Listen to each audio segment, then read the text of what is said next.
and the line is, there's a crack in everything, that's how the light gets in.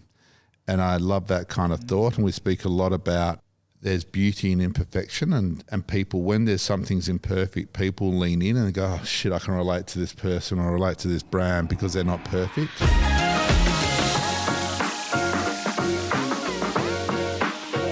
Hello and welcome back to MVP, the Marketer's Most Valuable Podcast by State of Social and Dear Storyteller. We are recording live here at Optus Stadium during the conference State of Social 2022. And for the next 20 minutes, I'm going to be deep diving into the most valuable perspectives of the one and only Mr. Adam Ferrier. Adam, welcome to the show. How you doing? Good. We're recording this live. But people aren't watching this live, are they? That's right. They're going to get the edited version. Yeah. We're going to cut out all the bad bits. Yeah, so how can you not record it live? That's a true thing. I think that's something that we've all been guilty of saying in the digital era that isn't necessarily true. But we've just come out from watching your speech, one of the opening keynotes of State of Social 2022, where you talked about minimum viable process.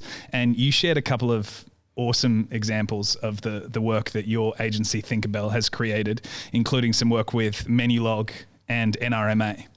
And I think one of the takeaways that people could get out of those pieces of creative is do less. In both instances, not necessarily a lot was happening in the actual creative itself. Yeah. And I wonder if that's maybe a tenet or a principle that you think more advertisers could get behind. Do less. Sometimes it's not as complicated as you think. Yeah. I love it. Thank you. I wish I'd said that.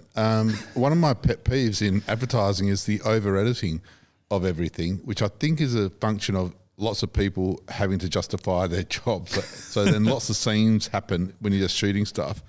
And then all those scenes need to cram their way into 15 seconds or whatever it is, and then it all looks like noise.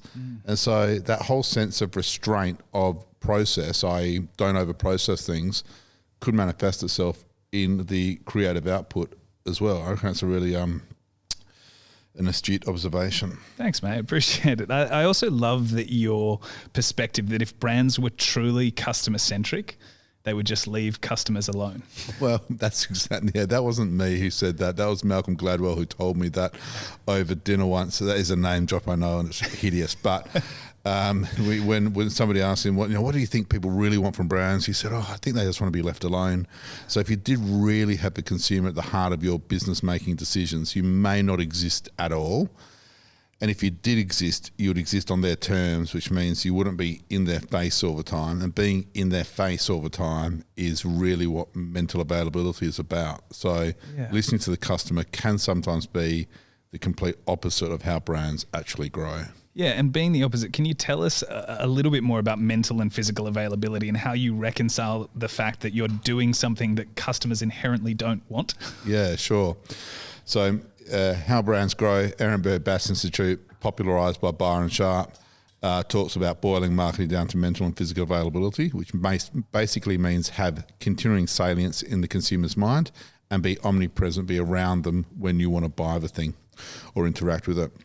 So that's how brands grow. That's what you need to do. If you listen to the consumer, there's no consumer who's going to say, I want the brand in my face all the time, and I want the brand around me constantly just in case I want to buy it. So nobody gives a shit about your brand. Yeah. They kind of care about the category. And when the category point is triggered, your brand is in a race to be in the head and physically available. So that's what marketing's about. That's not what customers necessarily want. Another one of my favorite perspectives of yours is the idea that BX before EX before CX. So brand experience before employee experience before customer experience. One of the things that I think gets left out of that conversation the most when it comes to talking about this is the idea of employer experience. Totally. And why that's so important to the expression of your brand. Yeah, I asked, so one of the people I really respect and admire is Mark Ritson, and I had a conversation with him recently around if you do really good marketing, what's not marketing? And really, if you do really good marketing, then it's everything. It's business strategy, because every single touch point should be building or reinforcing a brand or a brand message. And so I totally agree with you. One of the reasons why we kind of boiled that phrase down, BX before EX before CX, is to try to make our clients aware of the importance of getting a central brand idea that can resonate internally with everybody first, and then put it out into the world and resonate with customers. And that means everything that everybody's doing all the time, internally and externally, is building the same brand message. Yeah, you're living that central organising thought, I think is the way that you put it. Yeah, that's right. And then if you're an employee of that brand and you're out for dinner on a Saturday night talking about that brand in the same way as somebody then sees it on the telly or experiences it online or whatever, then there's just a cumulative multiplier effect of all the messages that people see. Sort of that idea of scaling the unscalable. It's like, yes, that one person isn't speaking to a mass market, but they're having a very meaningful connection with one person. That's right. And then if you got, in Australia, if you got 5,000, 10,000, 50,000, 100,000 employees, that's a lot of people who could be on brand, communicating the brand in quite an authentic way to their 10, 20, 50, 200, 500,000 people in their universe. Is there any of your clients or anybody that you can think of that really nails employee experience, and a specific example of something that they do? It's an ongoing process, right? So your question is, do they absolutely nail it? There's always room to move, and I think that EX experience is where there's still a lot of upside for marketers to go to. But I think that the two companies that come to mind who I work with who focus on it a lot are a Repco client who are right into kind of unleashing the passion of motorsports and rev heads and so forth. And so they've done a lot recently to ensure that their whole network and their distribution centres and so forth are engaged with the brand. And we have a saying which is bringing the Bathurst, which comes to life with the employees and in the kind of the physical store environments, and it's also communicated externally. And IAG is now, who is the holding company of NRMA Insurance, is now at the stage where they don't really do anything externally without engaging their internal employees on that proposition first. There's another thing that you talked about that I think that you actually demonstrated perfectly in the presentation, but you've also mentioned in your book before, is that the idea that weakness is a more valuable tool for brand positioning than strengths. And I just love the way that in the menu log campaign, you actually didn't try to sort of stray away from the fact that you'd made a mistake or that menu log had made a mistake with the Katy Perry ad, but you leant into it and you used that friction to create a really memorable, stunning piece of content that was interacting and interfacing with the cultural landscape. Can you tell us a little bit more about the idea of weakness as a brand positioning tool? Yeah, and I forgot to mention, when I walked in, you could get to choose the song you walk in on, and I walked in on Leonard Cohen's Alleluia, is it? And the line is, "There's a crack in everything, that's how the light gets in." And I love that kind of thought, and we speak a lot about there's beauty in imperfection, and people, when there's something's imperfect, people lean in and go, "Oh shit, I can relate to this person or relate to this brand because they're not perfect." And so everybody knows that, right? We also have a thing called a negativity bias, where we pay more attention to negative stimuli than positive stimuli. Everyone knows that everywhere except for marketers. Marketers of brands are still obsessed with often presenting a glib, superficial, vainglorious image of themselves, and they haven't read Brené Brown, or they have, but personally, but not for their brands. And so, if a brand can be weak or porous or admit faults and apologise and things like that, people lean into that kind of shit. They go, "Oh, I resonate with that. I like that.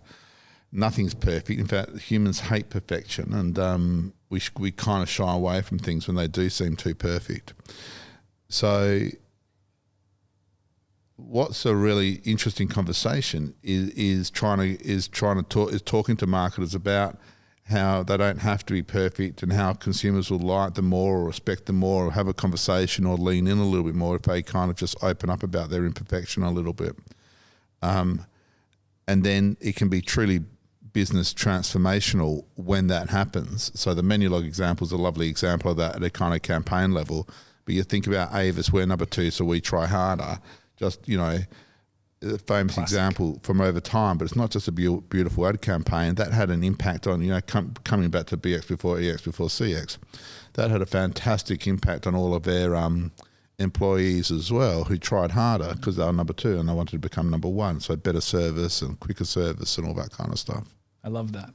So we're going to jump in and ask some quick fire questions that we're going to talk to all of the speakers about over the course of the conference. Your answers can be as long or as short as you want, but here we go. Question number 1 is, where do you go to learn more about marketing? I like to put on conferences and podcasts and things like that, because then I get to invite guests in who I get to talk to and learn about stuff. So that's the reason why I've got the podcast, so I get to learn and that kind of thing. So I invite people in. Love that. Let's change tact a little bit and ask, what's a small brand that you love and why?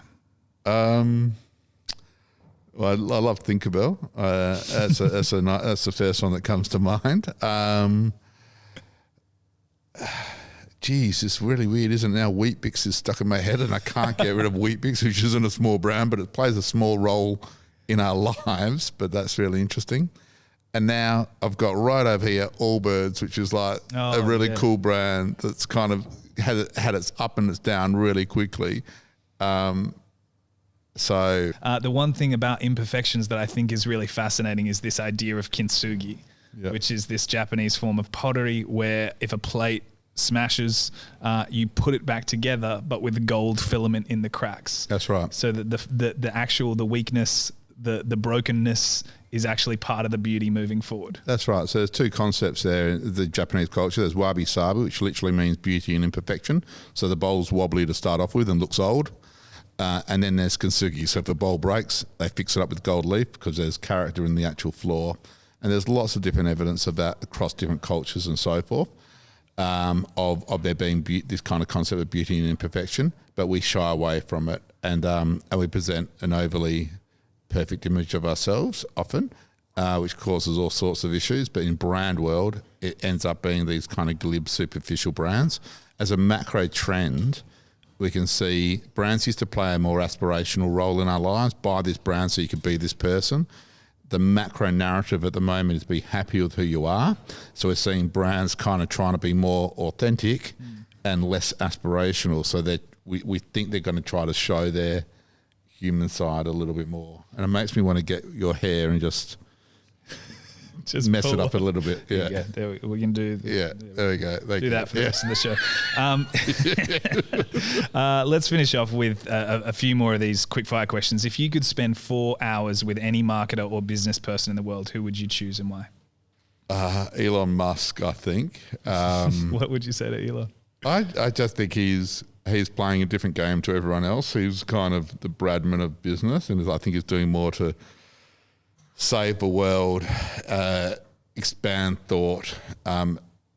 He's the person of our time, and I would love to just hang out with him. I mean, I'm sure he'll be quite an irritating, unlikable person, but I reckon I could learn something from him. I reckon I could learn a lot, but he was so, anyway, him. Love that. Is there an emerging customer behavior that you think will be highly influential over the next decade?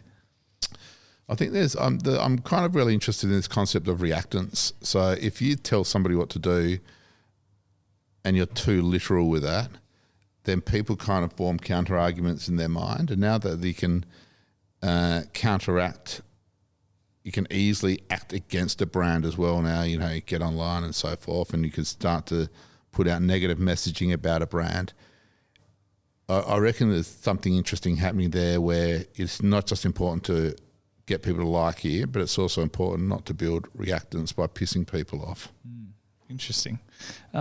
Is there a major public opinion that has recently flipped where you felt or noticed that marketing and communications played a crucial role? Yes, I think both Black Lives Matter and Me Too were both marketing driven in terms of they got the nomenclature right, they got easy taglines, they got the language right that allowed mass participation, and then because they were easy concepts to endorse, because they were around equality, everybody jumped on board because there was no real downside to it. Do you know what I mean? Because they were populist movements, and you'd be crazy to say, no, we don't want equality. So therefore, the cause was strong. So really good, clear, simple brand codes, strong populist message behind it, and then everybody gets on board, creates critical mass, and bang, interesting things start to happen. Love that. Awesome. Last question before we give you a little gift to end this podcast. When you think of the term... I shudder to think what that gives. When you think of the term prized possession, what's the first branded thing you own that comes to mind? And I'll give you a little follow-up while you think about it. Something's landed in the brain. Yeah. Do you remember a specific ad or piece of marketing that convinced you to buy it? I remember Channel 9, Still the One, growing up in Perth with that tagline a lot. I remember being at a concert when 96 FM gave me a hat and a Move drink, and that had a big impression on my mind. My most favourite branded possession, I think our Volvo car gives our little family infinite amount of joy because all the extras are included in the base model. So it's all leather seats and pop-up thing for the kids, booster seats for the kids, and it's all got wireless, so it connects with your phone and all this kind. I haven't owned a car. I haven't really owned a car before, so that's fucking amazing what a car can do these days. So I think that before you say branded possession, I was going to say my kids, but they're not. they're not. They're obviously not branded. I don't know. The Ferrier is a strong brand. Oh, thanks. We have a little gift for you here at Dear Storyteller. We're all about branded entertainment, but we're also about playfulness. And you're pretty playful as well, I think. You actually created a board game. We created a game too. Oh, great. And so we wanted to give it to you. It's called The Concept, and it's a way of creating show-stopping pieces of branded entertainment based on the cards in these 2 packs. Unreal. So I wanted to give that to you and ask you to do me a favour, which is at some point pull those cards out, have a go and play the game. I'd love to, mate. That is absolutely fantastic, and good on you for doing it. That's really cool. Appreciate it. It's been wonderful to have you on the show. Thank you, man. Great. Thanks. You've been joining us for MVP, the marketer's most valuable perspective here at State of Social 2022. Thanks for joining us. Give us a rating and review on iTunes, Spotify, or wherever you get your podcasts, and we'll see you on the next episode.